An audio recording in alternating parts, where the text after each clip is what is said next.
for it, John. Well, there's a handout for the house. And you can see here, we've just generated 12 kilowatts today. If you go downstairs in the house, you can see how much we've generated. So that's, I got 3 extra kilowatts for credit because I only use about 9 kilowatts per day. So these solar panels here, when we made them, when Matt put them up, would cost about $15,000, but we got a rebate from the feds and the state, so it only cost $7,500. And the price of solar panels went down by half.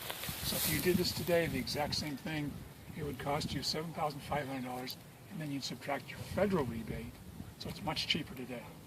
Awesome. So you talk about that. So I could just put something like that in my yard right now. You could. You could. And what would you price that out? It really comes down to understanding, though, what are you trying to offset? Right. John's house, John and Diane have done an outstanding job of, first and foremost, choosing to make sacrifices. Or I wouldn't even call them sacrifices. They're making great life choices about how to reduce their energy needs. That's where the whole exercise starts. You don't run right? around your underpants. Yeah. Oops. And then the second piece is they've gone and found effective ways to really make the house a lot more energy efficient. Right. So they've carved down how much of the load they have. Then once you really have done the best work you can, because that's the best bang for your buck, is energy conservation, right? After you've done that, then you invest in energy generation, and that's when we start talking about solar. But for the purpose of putting it in your house, yes, we would try to identify what is your electrical load been historically, and is the goal really to offset almost all of that electrical load. A house like John and Diane's uses a very small amount of energy, and consequently they can get away with a small solar array.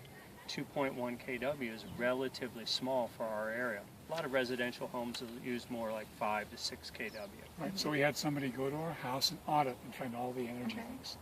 And you can have somebody do that from $200 or $300 with a $100 rebate from Atmos. And you do a blower door test, infrared, so you find out where all the leaks are. And when you cover all that up, then you don't have to spend so much on your solar array.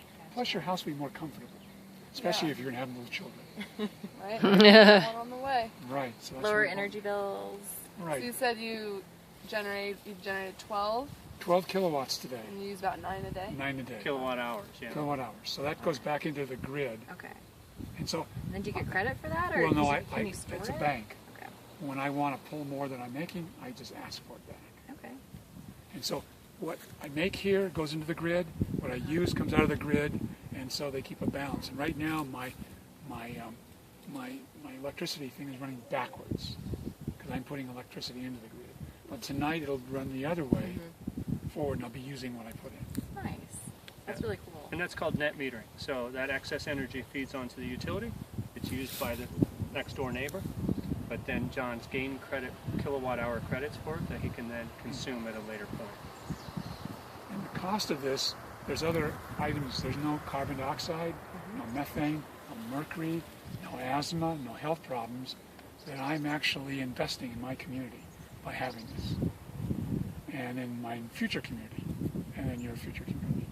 And Well, we their appreciate children. So that's the way to look at it. It's a community kind of thing. Yeah. It's not just for you and your bottom line. It's for your kids, for your health, and for your community. Yeah. So when you think about choices, right, most people think about just economics. But there's also the environment you live in and the community you live in. And if you give each of those equal consideration, you do really well. But if you forget about your community, your environment, just your economy, it's very, very bad, the negative results. So that's the way I look at it. The three-legged stool. Right, exactly. Triple bottom line. Yeah. People, know planet, about and profit. Yeah.